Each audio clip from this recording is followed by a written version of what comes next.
Ang ika-40 kabanata, ang tagumpay ng bayan. Noong araw din na iyon, bumalik si Isagani sa kaniyang tiyuhin na si Padre Florentino.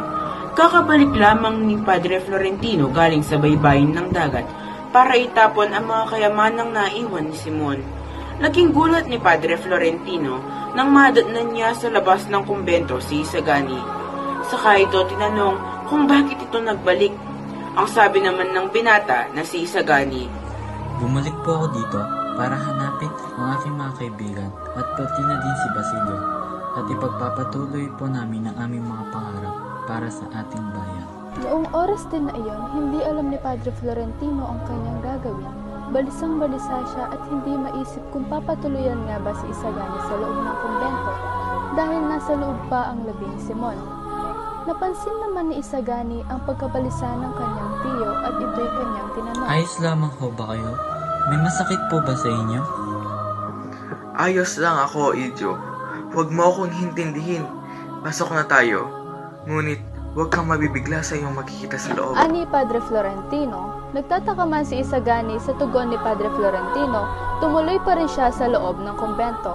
Pagkapasok nila sa loob, laking pagtataka ni Isagani nang makakita siya ng isang katawan ng lalaki na sugatan at tila parang wala ng buhay. Sa pagpapatuloy ng kanyang pagtitig rito, nakilala niya ang katawang nakahimlay sa harapan niya. Ito ay walang iba kundi ang isang mga alahas na si Simon na wala ng buhay. Pagkatapos niyang pinagmasdan ang nakahimlay na si Simon, bigla siyang napatanong sa kanyang tiyo, "Ano po ang nangyari kay Ginoong Simon?" Ang tanong ni Isagani, agad naman ipinaliwanag ni Padre Florentino ang kaunting detalye kay Isagani. Dumating dito si Ginoong Simon.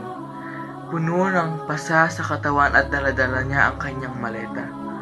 Malugod ko siyang tinanggap at pinatuloy dito sa aking tahanan. Akin ding pinagtataka kung bakit ganyan ang kanyang sinapit. Iyon ang sinabi ng prayle sapagkat hindi niya maaaring sabihin ang tunay na dahilan na kanyang nalaman noong nangupisal si Simon sa kanya. Ani pa ni Padre Florentino, Hindi ko rin mawari kung ano ang mga dahilan ng mga pasa at sugat na iyan. Para sa aking tingin, ganyantihan si Simon na inapi at kalaban sapagkat ang general ay umalis na. Kawawang Ginoong Simon.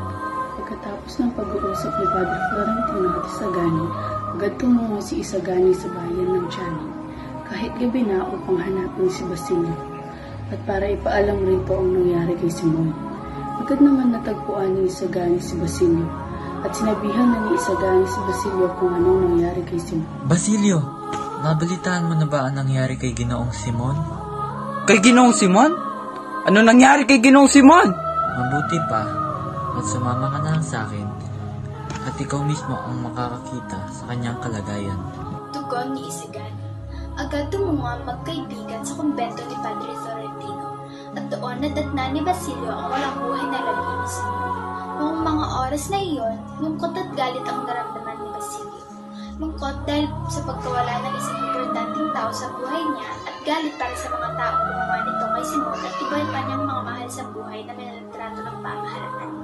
Walang ibang gustong gawin si Basilio ng oras na iyon kundi mag-aklas at lumaban para sa mga biktima ng pamahalaang Kastila. Mana! Sobra na! Kailangan na nating kumilos.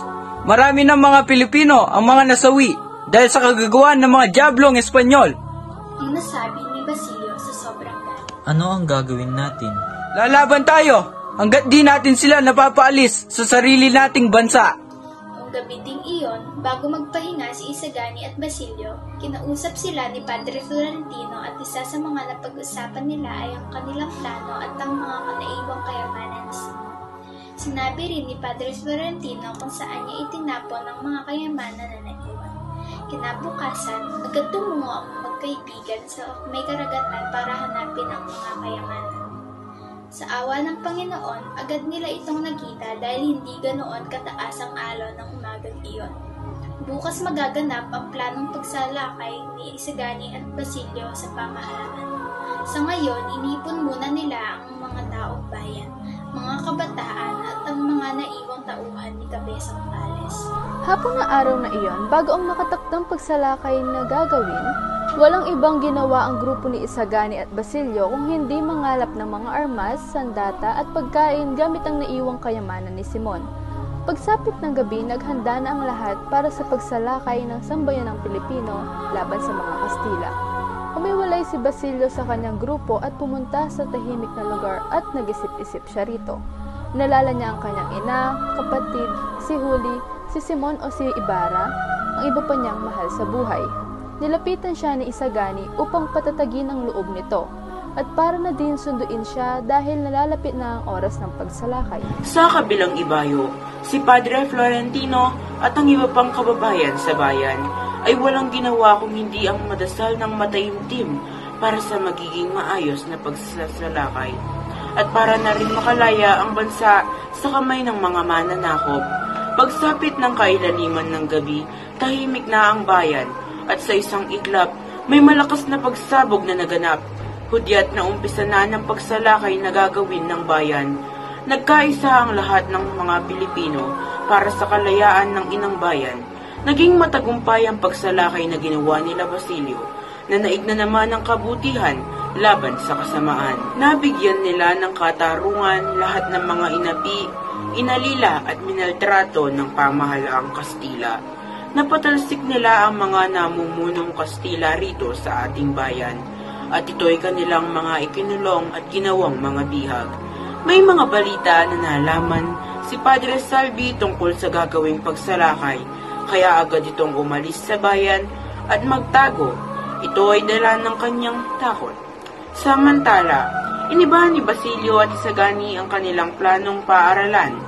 Ginawa nila itong Akademya ng Wikang Pilipino at mas pinaganda at inayos nila ang sistema ng edukasyon sa ating bayan dahil naniniwala sila na ang mga kabataan ang susi sa paglaya at pag-usbong ng ating bayan.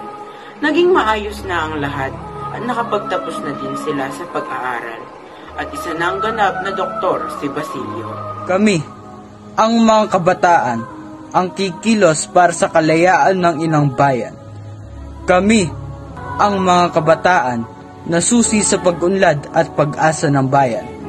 Para sa inang bayan, para sa kalayaan.